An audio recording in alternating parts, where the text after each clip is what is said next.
let's talk about the materials you need. Let's run through some examples and then we'll talk about the science behind this. So what you need is you need some pool noodles, or at least one. And here's an example, and what you're gonna do is you're gonna cut it right in half. Okay, so that's what I've done right here. You're gonna need some marbles and possibly some duct tape for positioning things. Right now I've got this end secured to the ceiling just to hold it in place. Okay, so I use some duct tape for that. So that's what you need. Let's talk about setting up this track right here. Now this is more than just one pool noodle.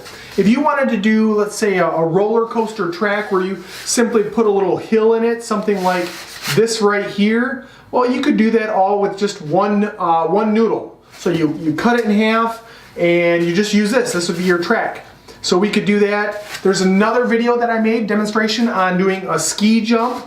And if you want to watch that video, that's pretty neat. But here what we've got is we've got a track where we also want to throw in a loop, which is what we've done right here. To do a loop, it's really difficult to get the whole thing into just one noodle. So if you get by the time you get your loop in there, you don't have much height to work with. So what you're going to need to do is you're going to need to take two halves and you're going to have to fasten them together. So what I did on this one, and you can kind of see that right here, is I took the two halves, I used some hot glue, threw it right in between there, and then I threw some tape on the outside just to secure it. So I did this maybe 3 or 4 years ago, and this is still working great. So it hasn't ripped apart, it hasn't torn, we've been able to bend it a great deal. This is held secure. So hot glue between the two noodles as well as some tape. So here it looks like I've got some masking tape. You could also use some duct tape on the outside to hold that together.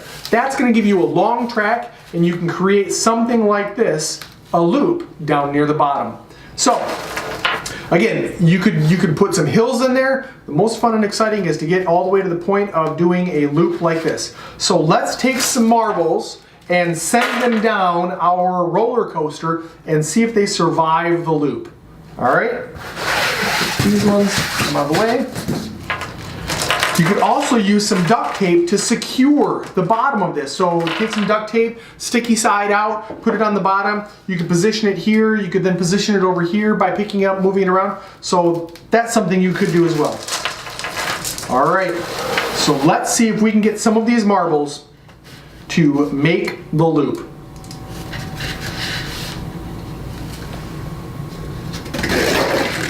Okay, that one made it. And same there. So it looks like things are going well.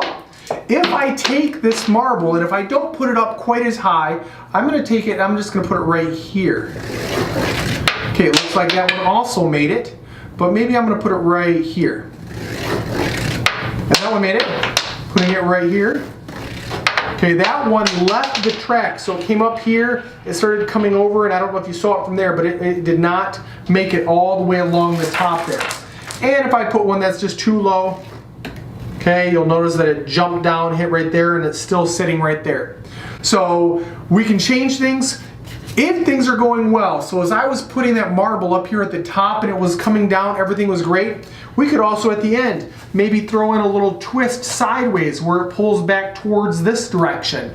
You could also try another small loop and see if you can get that to work. Or you could kind of combine this with almost what my last activity was, demonstration doing a ski jump. So can you get it to come all the way around here and then throw in a little tiny jump right at the end?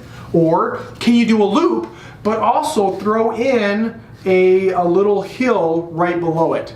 Now to do that, you're probably going to need several people to help hold things into position. Otherwise that would be pretty difficult to set up, even with some duct tape. So this right here, marble roller coaster. Let's talk about the science behind this. The science behind this is that we've got these marbles, we're sending them down the track, and this is a potential energy to kinetic energy conversion. The higher we get the marble, the faster it's going to be coming down here at the bottom. So this marble, as we take it higher, the more height we have, the more potential energy. And then as this is falling, that potential energy is being converted into kinetic energy, which is energy of motion. So by the time we get down to the bottom here, this thing has all kinetic. So at the very bottom, we can't go any lower. So the potential energy would be 0. All of that potential was converted into kinetic. It's moving very quickly now. And then the question being, does it have enough speed to make it around this loop? Now it's dealing with two things. One is friction. So friction is slowing it down a little bit. And the other thing being that as soon as we start to get into this loop, we're starting to get some height coming again. So some more potential. So that kinetic is being converted back over into potential.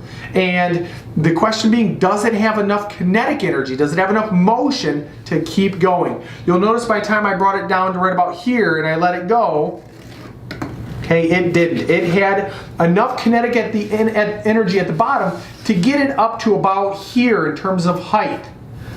It did not have enough kinetic energy at the bottom to make it all the way up and around the top. So this right here, this demonstration, a lot of fun.